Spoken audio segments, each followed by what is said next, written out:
By alone inside. He's got the breakaway with the touch to the right. Goal! Everything you wanted from this debut. It's Brandon By. Taking a shot with the left. Goal! Isaac Frank from 25 yards out. The equalizer. Will Kidd with the touch of the goal. It's a go-ahead goal. Minneapolis City. This is the People's Pitch Podcast, the official podcast of your Minneapolis City Soccer Club, brought to you by Summit Brewing Company. Hello, soccer friends. This is the People's Pitch Podcast, the official podcast of your Minneapolis City Soccer Club. I'm John, and joining me today is my trusty sidekick, Nate Morales. Nate, we have had a lot to be thankful for during this time of year. Is there anything better than being thankful that we have soccer in our lives again? John, I am thankful for city news, thankful for a packed month of professional soccer, and of course for maintaining a strong fourth place spot in the Minneapolis City Fantasy Premier League. I mean, that's a good. It'll get you to playoffs, right? I'm ready to pounce into that number one position. This week, John, we are going to shift gears. We're devoting our time to the new Minneapolis City Soccer Club 2, the Dose. And who better than to do that with than newly crowned head coach of the team, Mr. Ryan Nichols. Ryan, thank you so much for hopping back on the show with us. Thank you, guys. I'm happy to be here. So, a quick caveat. Ryan's actually at a bar right now, so that's a first for us. But at least he's going to meet TGI Fridays. I know exactly where he's at. Yeah. You're at Applebee's for half price apps, are you not? Absolutely at Applebee's for half price apps. Our NPSL coach, Mr. Matt Van Miscoten, is 10 feet away from me. Well, hello. Well, hopefully he'll be feeding you answers. But typically we reserve our topics with guests for a specific segment, but today we'll dive kind of in and out of quite a few topics with you, Ryan, that will hopefully allow fans of the Feather to get a deeper look into things for the team that I think many are curious about. As in the past, there hasn't really been a lot that fans are clued in on into the second team. You know, their comings and goings from top to bottom. So with that said, are you warmed up with Summit there at Applebee's, or you need a brief pause? Absolutely warmed up with Summit. Are you greased up with the buffalo wings? 12-pack, as I was sipping on last time, but I am settling for a saga right now, which is still a high standard. It is. It really is. Well, Ryan, before we get started talking about Minneapolis City 2, let's talk a little bit about yourself, because some people might not have caught you the last time you were on the show, or may have completely forgotten who you are. I don't know how they could, but tell us a little bit about your soccer background and how you came to join the staff of Minneapolis City. Yeah, so I originally heard about City through Matt Van Miscoten, obviously the first team NPSL coach, and I played for our good friend Jeremy Ivashkovitz in college. So the soccer Buddha. The soccer Buddha. Really happy about that. And after I graduated, they both kind of clued me in onto what was happening in the city. And Matt eventually invited me in to the U23's head coach position, U23's assistant coach position. And then through his promotions, I also kind of got involved and got promoted, and here I am. But it's been an adventure, and the Crows have been really Well, man, one of the biggest pieces of off-season news to come out of the intergalactic headquarters of Minneapolis City is this shift in direction that we're going to devote the whole show to, shift in direction for the U23 team, rebranding now to be Minneapolis City 2. No longer called U23, no longer identifying as such. And that shift has a number of interesting repercussions that I want to talk about for the next, 20 minutes, half hour, however long this will go. So I'm really glad, Ryan, that you can join us to talk about this new direction. First of all, can you give us a high-level rundown of what led up to the decision to drop that U23 name and what the new name, the new identity of Minneapolis City II says to fans and to opponents. Well, I think the first piece of that is that we are now in a league, obviously, as I'm sure we'll talk about more. But They're in the UPSL now, and I think we had to drop the U23 name for a few reasons that I don't think I can mention here. But essentially, it is a rebrand to put these young guys in a spotlight, so that people who have followed the NPSL team for a long time can now see this Minneapolis City II team as, hey, we are legitimate contenders in a legitimate league in the UPSL, and it gives them more of a platform to go on and perform and get noticed by fans, by higher level coaches and scouts and whatever it is. But I think it'll only be good for the players to compete and perform, and it'll just be good. It'll just be good for them, because for a long time they were, not necessarily in a shadow as a, quote, U23 team, but it seems like they're becoming their own entity, and they can really perform on their own instead of being in the shadow of some of these NPSL guys who obviously I think quality. If the last couple games, the exhibition games of last season were any indication, like the younger guys have just as much opportunity to break through and be successful and really get the attention of fans as the older guys did. It's just a matter of getting them out there regularly in front of the people, right? Yeah, exactly. Well, who can forget Ken Love's chip from 35 yards against Bug Eaters and the celebration with the fans? That's what it's all about.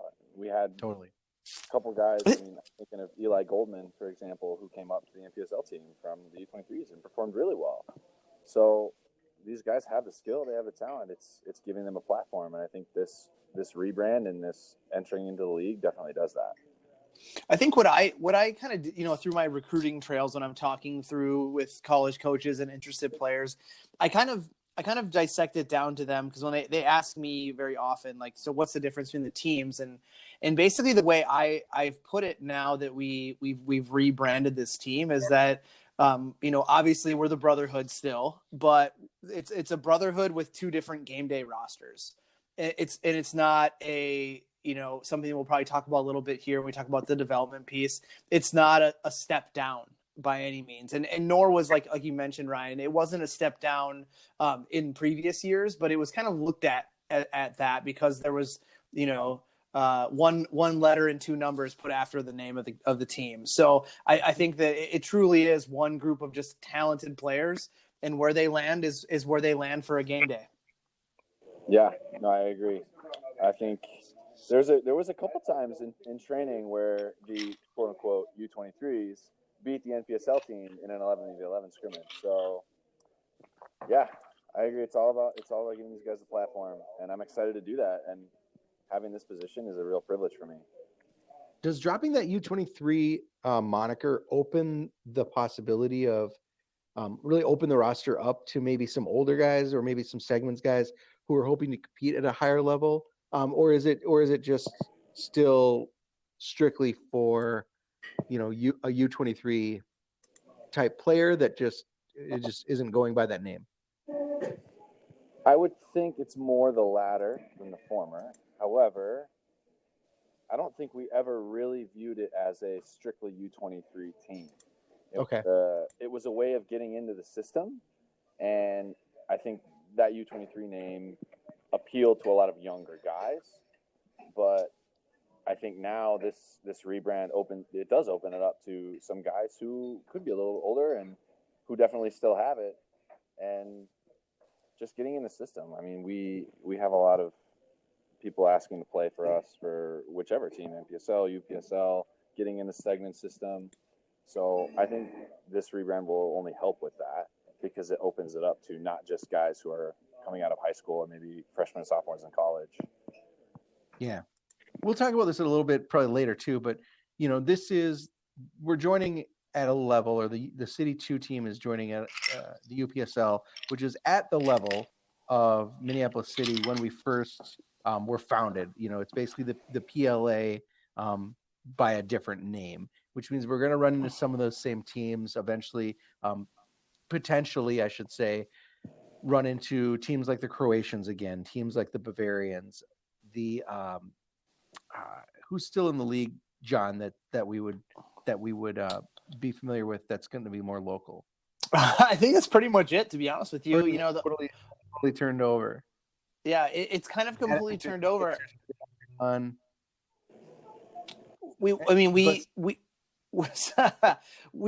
basically saw teams like Oakland County that were in the league move into the USL2. So there's been a lot of movement, but you're right. Some staples that we're going to run into from our PLA days, and even from pre-PLA days where there were teams that were kind of playing in a non-league format, our secondary team in Rochester, a couple different FC Minneapolis or whatever. FC Minneapolis. But yeah, I mean, we will run into some of those teams for sure. I guess my point being that, when we first started playing FC Minneapolis, playing Bavarians, playing Croatians, we were not strictly a younger team, so there might be room for guys that are a little older. But in general, does moving to City 2 and the UPSL signal a move for the club? And John, maybe you can help answer this. Does it signal a move for the club away from the direction of building an academy of sorts from the senior level down, and more towards building a farm system, building a network of clubs, maybe one or two more? You've already got Stegman's and that network in place. Adding to that network that's just going to help feed into the NPSL being our major league team, as it were. Well, and John, I can definitely let you take the lead on this as well, but for me, it seems like we're just trying to expand influence no matter what the age is, whether that's college guys who are coming in who are really high quality, or guys that may have slipped through the cracks in a lot of other senses who are still playing here at a high level and can make it happen. So, I mean, I forget his name already, but there was a couple of really good open trialists who didn't fit the mold of, I'm a college guy who played DA and now I play D1, but who have real quality. And so we can cast a wide net in that area. Yeah, I think you pretty much nailed it, Ryan. The only thing I would add to it is that this whole concept of this team, no matter what you call it, manifested out of a need, right? And so did our first team. And the second team really there was just so much talent that was coming to our trial processes that we were like, we don't have enough spots for these guys. And we talked at length about, someone like Aiden O'Driscoll, who we all know how fantastic of a player he was. But when he was a sophomore in college, there was no room for him in a center midfield that had Sam Plaza, Ben Wexler, Martin Brown, and Brian Lopez. There was just no room for it, and it would stunt his growth. So then the second team idea was brought up, and then we started it. I think that from an academy sort of perspective or a farm system type perspective, we've talked about a U19 team, and we're going to be calculated about how we do that, but where there's a need to continue to build off of, we're going to do that. But I think the step in the right direction for this team, for City 2, is to do a full league calendar and a full league summer the best we possibly can, and to build off of that before we bring in any other teams. But I still do believe that it is a development pipeline for us. Gotcha. Cool. So the real eye-popping news about City 2 was the announcement that the team will have its own identity separate from the NPSL team.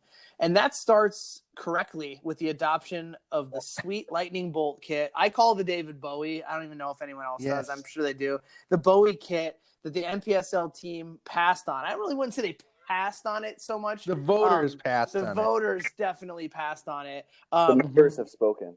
Yeah, the voters have spoken. What does its own look and identity mean for you, for Ryan, as far as City 2 is concerned? Well, I don't want to give too much away to our opponents in the PSL, but we are going to be lightning quick up front. We are going to be lightning quick up front. we are going to put 3 past every single opponent that we have before they even knew what hit them. So the Lightning kit, oh man. And if I can say too, I voted for the Lightning kit. I love the wing. But I was voting for the Lightning kit. So I'm really happy to adopt this. And I have not come up with an official slogan for our specific UPSL team, but it's going to have to do with Lightning. I'll have to bring some Lightning McQueen stuff in there too. But we have some pace up front with some guys who are returning, and I'm excited to use their talents and turn it into some kind of city branding shenanigans. Yeah. I mean, off the top of my head, it's goals so fast you'll freak, right? But that might be too close to some other people we know. That's good. Ryan, its own, in the past, the U23 team has used the same kits as the NPSL team, setting them up to be their own entity, setting them up with their own kit, their own uniform, their own identity, like you said, their own branding even. Does that send a message to the players that, like, this team is enough, that success at the City 2 level isn't about the call-up, but it's about helping this team win, being job one? Yeah, I think that was always the priority for the guys that played for the U23s in the past, is that this club, this Minneapolis City club, was the badge that you played for. It was the group that you got to train with, become brothers with day in, day out. I think it definitely helps that we are now in our own league and there's a little bit of separation, but I think it's always been about the club.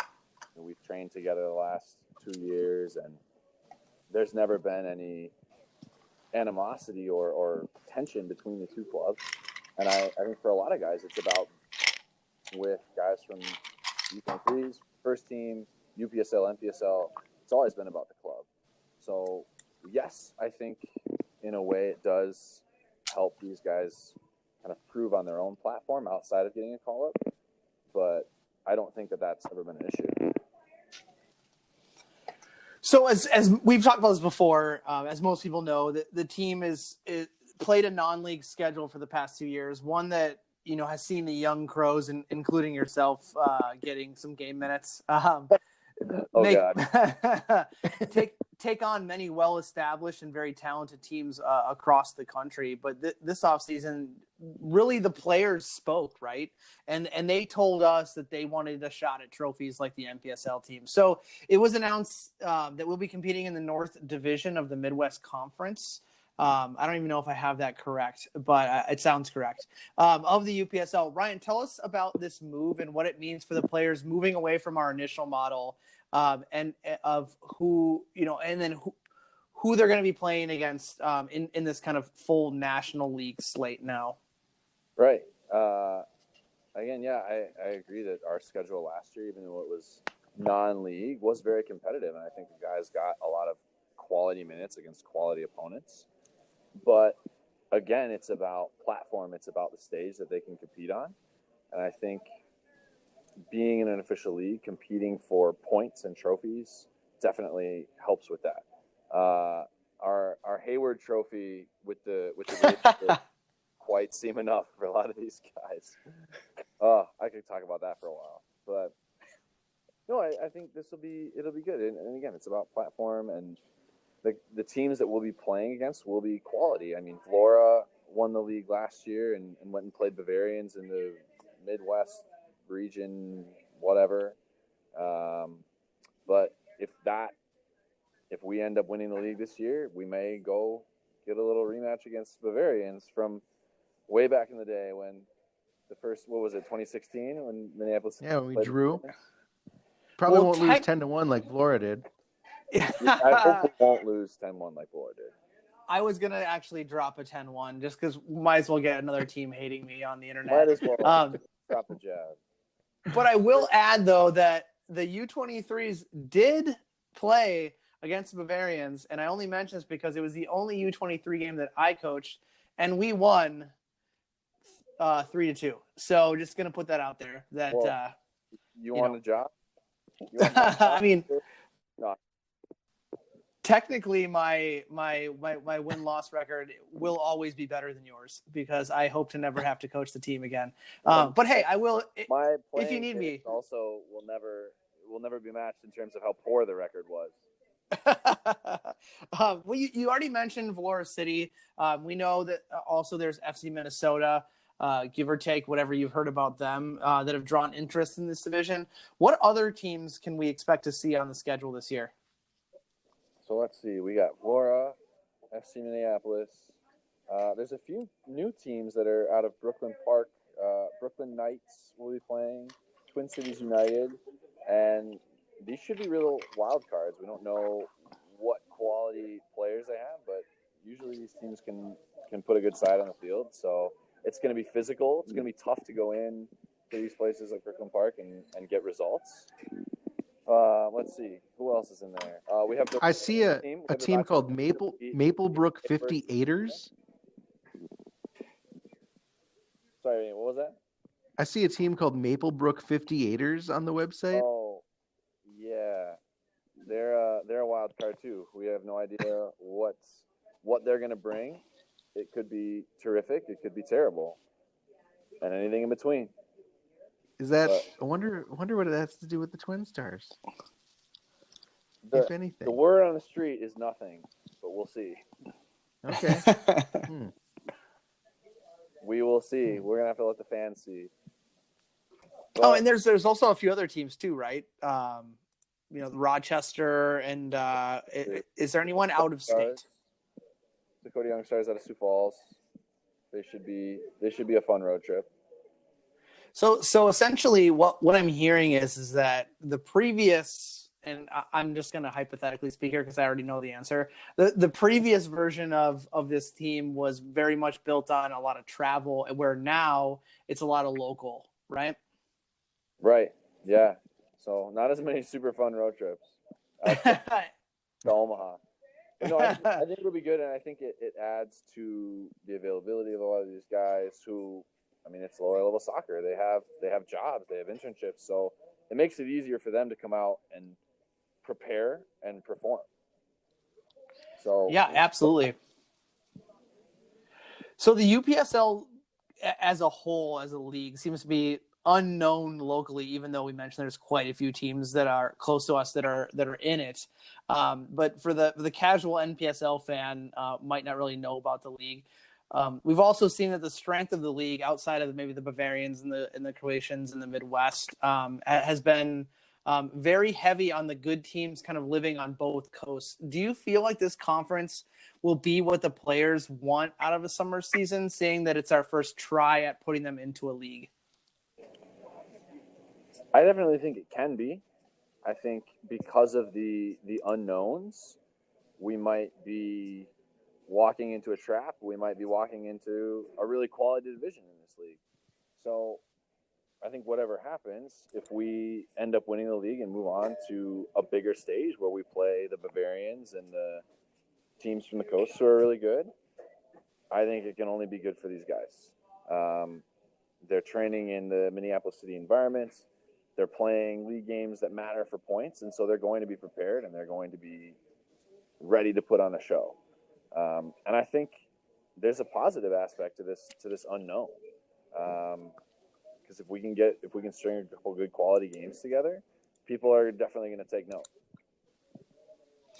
So now the $1 million question: is it out of the question to see the Young Crows hoisting the hardware they desired in the postseason poll last year next season?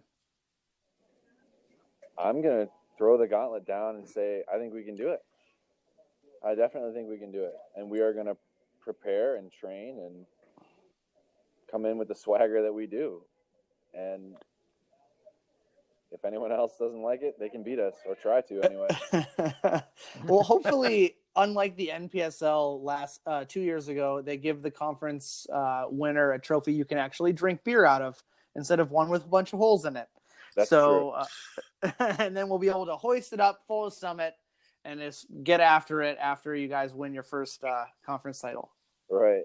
I'll put out an email to the national director, let him know what we're looking. when we win, here's what I expect. Here's what I expect. It needs to be drinkable. Ryan, the impact of the addition of City 2 into the fold, like with a full league schedule, has the potential to really ripple across more than the UPSL. There could be some very real effects on the NPSL North and beyond as well. And we'll start with this. The UPSL season is really long. Last year's started in April and ended at the end of July, much longer than ours.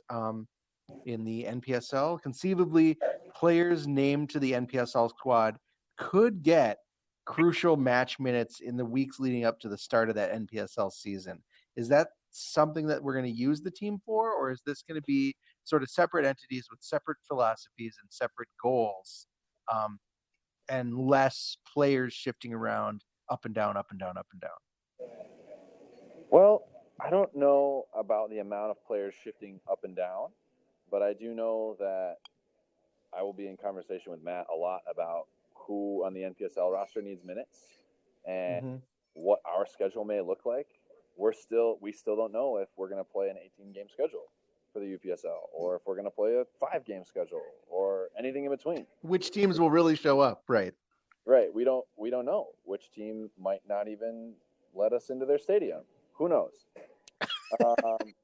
But I think. Why would that happen? Well, why would it not happen? A million different reasons. But I think conversations are going to be having with the coaching staff of Matt and I on what the needs are, because we may play an 18-game schedule. Who knows? In which case, we're going to need some rotation. We're going to need guys to step up. And if there are guys who aren't getting the minutes they want in the NPSL, it's more than open to be a crucial guy on the UPSL team. So, yeah, I mean, it depends on what our schedule looks like, because who knows? It could start at the beginning of April, could start at the beginning of June. Yeah. So many unknowns. But we have the clout in Minneapolis. We have the player pull that we can get guys in that are quality and that are ready to show up for us. So I think we're well prepared. We touched on this a little bit a bit ago, but the team that used to be the U23 team, now City 2, used to solely be based on the development of players for future NPSL roster spots, whether it means call up over the course of the season, or it means, in like John's Aiden O'Driscoll example, play here, come back next year, and we'll hopefully have a spot for you on the NPSL squad. Do you see that still being the focus, or is the focus really gonna become winning the league, winning the UPSL Midwest, West, or whatever we're in, and even better, can it be both? I think the goal is that it should be both. I think there are players that will come in and they will want to get the call up, and they will want to get the added bonus of the fans that we draw in for the NPSL team, and the exposure. But within that, I think the kind of guys that we want to bring in are guys that should be focused on both and saying, hey, we're going to win this league. We want to win this league, and we want to get this trophy. We want to go far in the UPSL playoffs, while focusing on development as well. And I think the guys that we want to bring in are guys that are capable of doing both, which is a privilege for me to focus on, because it's development, it's playing the right guys at the right time, it's winning a league, and it's focusing on making sure players are happy and making sure players know what they're building towards. So it's really exciting, because I think we can do both. So the next wave of trials is starting in less than 2 weeks, where we're hosting around 50 players. Without giving anything away on who will be returning, what are you looking for to round out your roster, and what areas of needs do you see from last season being involved into now being in full control? Well, let's see. We are the Lightning team, so we're just going to bring pace merchants in. No, I'm kidding. There are some positions that we want to fill. On the wings, I think we want to look to add a couple guys. Center backs, we want to add a couple guys, but it's partly the ability the guy has, but it's also the ability to communicate, the ability to show up and show that you're really committed to this group. So a lot of intangible stuff we'll be looking for at these trials coming up. Okay, so I'll totally bite on what the people listening want to know. Who are you excited to see coming back or entertaining a new player we might not know into the fold that we don't know about yet? Let's see. Well, the first person that came to my mind on who is most likely to entertain is Gustavus' own Matt Gibbons, the shirtless wonder from last year's UPSL Hayward Trophy. I think he's going to come in and get a lot of good minutes. I think he's going to come in and perform and be a really good character for the team. In terms of new faces, I don't know what I'm allowed to say on here. I have another guy in mind that I want to say, but he may be a MIAC star. He may not be. He may be really fun, and he may score a lot of goals for us. We'll see.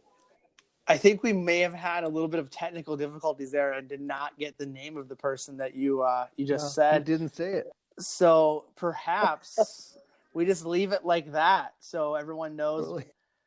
Everyone knows how great this person is, but will not know them until they come to a match. Not until he puts 27 goals in the back of the net. Exactly. 27. Well, thanks for breaking down the ins and outs of Minneapolis City II, Ryan. I really am excited for what's going to amount to be 2 seasons of soccer that are just going to be stacked on top of each other this summer. It's going to be so cool. What the people want. It's what the people want, and it's what the members are going to get. If you get that membership, you can go to both seasons. If you can go, you get your season ticket to all the NPSL home games as well as all the UPSL games. It's going to be awesome.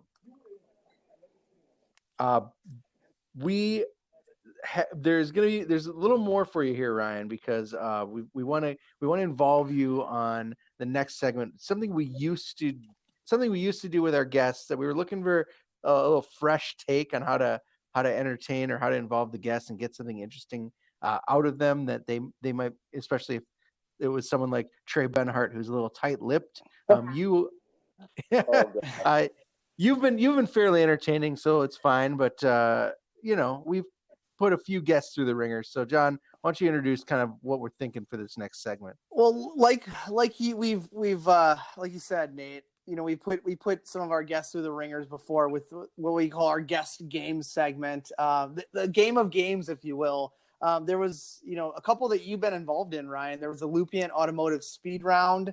There was our word association. Well, Nate and I have been kind of tossing around ideas for this season's edition of the game of games, and we just couldn't really settle on one. So we're going to trial a few over the next few shows. So are you familiar with what the people say on Twitter as an AMA?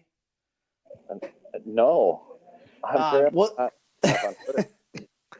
So he's not with the youth. Yeah. So you better get up on youth with the team you're going to have. No kidding. So AMA stands for Ask Me Anything. Well, we have a game called AJA. This is the opportunity for you to think of a topic and ask me anything, and I have to answer it. And this could be anything, and I really mean anything. Like, do you want to know what's my go-to dinner to cook at home, or what my favorite destination for vacation is, or you can cop out and ask me a soccer question. Really anything. Interesting. So, okay. Anything you want to ask here is basically how this goes. Okay. How many questions do I get? You get one question.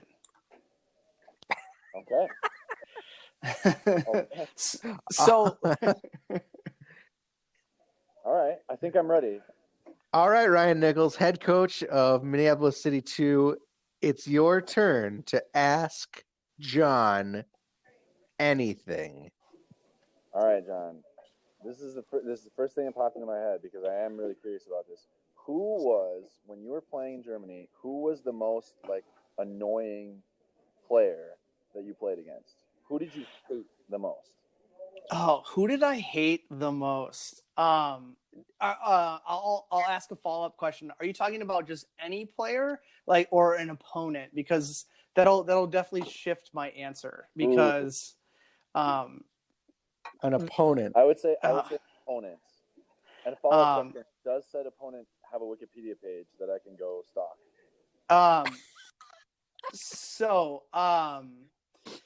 Are you familiar with a player by the name of Lucas Podolski?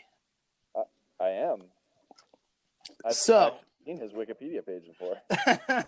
So check those two boxes. So he was he was coming up through the youth ranks with Stuttgart, VfB Stuttgart at the time, and he was already tabbed at a really young age to be kind of the next big thing. But we also at the time at Kaiserslautern had what another player that was tabbed the next big thing, who had blown the doors right through the youth system and actually was elevated to the first team before I got there, in Miroslav Klose, who you probably also heard of. He scored quite a few goals in World Cups. I think I've heard of him before. But Lucas Podolski was probably about 15, so maybe like 3 to 4 years my junior at the time I was there, maybe even a little more than that. And the guy was just such a dick on the field. And he, you look at his interviews, seems like a nice, clean-cut guy, real nice. But as soon as the whistle blew, he turned into a complete savage. And I had the opportunity. What's that? He was like Charlie Adams. Yes, exactly. He was like Charlie Adams. Like, looks like, the baker's kid, but you blow that whistle and he turns into a complete, just an utter Tasmanian devil. So in particular, I only faced off against him one time before he was ultimately promoted up through the ranks, and I was not. And in one instance in particular, I remember off of a corner kick, I was playing center back, which was a weird time for me because I'm not really a center back, but I can play there. So him being a center striker, I had to track this guy all over the field. So the corner kick's coming in. For some reason, I'm looking around. Guys are unmarked. There's a goalie behind me yelling things in German that I couldn't quite understand and just pointing at places. So I just grabbed the first guy, and it happened to be him.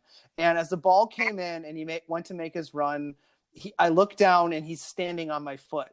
And the loose translation of what I got from him was, if I can't get there, you can't either.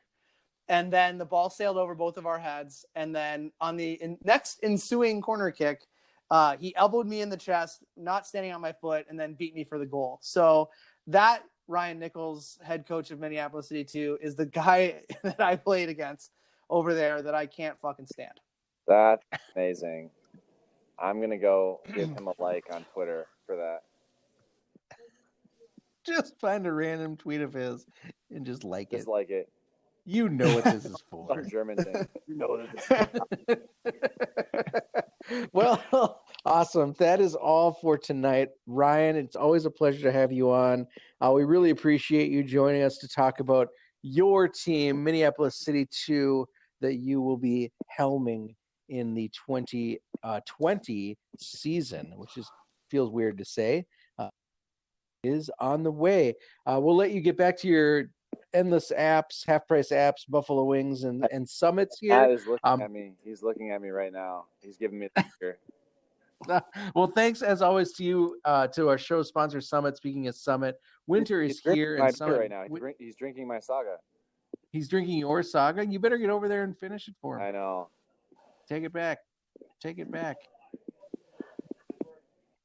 you to Summit. Winter is here, and Summit Winter Ale is ready to help you take winter right in the face. Get some at your local liquor store or your watering hole, such as Applebee's today. Summit, a more meaningful brew since 1986. Hey, it's Giving Tuesday today, even though the show will be airing later in the week. If giving back to the community means a lot to you, maybe it's time to give to the club that gives back. Minneapolis City is a 501c3 that provides that safe, reliable, and fun environment for young people to play the beautiful game. Look for us this off-season, hosting play events in partnership with community centers all around the city, and consider a tax-deductible donation to a true Minneapolis-focused organization. It is never a bad time to become a Minneapolis City member. For less than the price of two full tanks of gas, $65 is going to allow you to support the club and get a lot of cool stuff in return. Not only will it get you into the NPSL home games, it'll get you into the UPSL home games to see Minneapolis City II play. You also get an exclusive membership scarf, a membership card that's going to get you 10% off at the club shop, as well as deals on Summit at our official game day bar, which is Palmer's. Plus, you get that vote on important club matters like selecting the membership board and the vote that just passed, choosing scarf and kit designs. Visit mplscitysc.com and make it happen.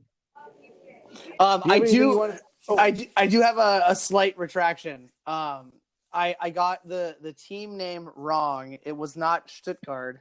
It was Cologne. So please, all you German soccer fans, please don't blow me up. I was just thinking through it, and I was like, wait a second. There was another asshole who played for Stuttgart that I don't remember. It was Cologne, and that was Lucas Podolski. Sorry. Go ahead. Continue. All right. Hey, that's a fair retraction. You don't want to get roasted. Right. Do you have anything that you want us to cover in the off season? Do you guys have any hard hitting exposés that you've been hoping that we undertake? Send us mail. It's easy. You hit us up on Twitter at The People's Pitch, or you can email us at mcscpodcast@gmail.com. All questions, comments, and concerns are welcome. And finally, as always, you can hit the club up at MPLS City SC. That is all for this week. Stay tuned for some holiday and end of the year focused shows coming up before we turn the page on the 2010s. I am Nate. Hey, thanks a lot again, Ryan, and that was John. Until next time. You got hooked. One take. Smiles. I remember younger days, watching Danny Phantom. Now a nigga ballin' chillin' sitting in the Phantom. Nickname Bane during Fat Black Panther. Rather sit with Colin than to stand for the anthem. What it means, foul niggas never got an and one. Lovers for the sport on the court, getting and ones. If I could get a white man, then I'd brand one. Trying to stack paper for my grandson's grandson. Blue moon, though I'm rare. Love at first sight. Best love affair, coming at me lays. Better be prepared, cause I always stay fresh like I live in Tupperware. I'm the Lord, the reason that they vegan never seen beef before. Blowing up C4 on the seafloor. Confident, y'all the opposite, Eeyore. Such a bore, never got enough, always wanted more. Skip to World War IV when I got the ox cord. Always chomping up the grass like when the ox bored. Getting high, doing drive-bys on the top floor. Staying fly till I die, give a high five to Forbes. Whether rich or poor squad, got my back like I was gored. When I record them holding hands with Hori Hanzo swords. Freestyles got the freedom ancestors fought for. Lord, now they gon' pay me what they owe me. Feeling like Pablo, feeling like Kobe. Ain't no real friends, nigga fuck Joey. Stop hating Kenya, Nairobi. People in my face, but they talking to the old me. Girls said I suck, now these hoes wanna blow me. But the only thing I blow is a OZ. Trying to be a CEO, so I'm going OC.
the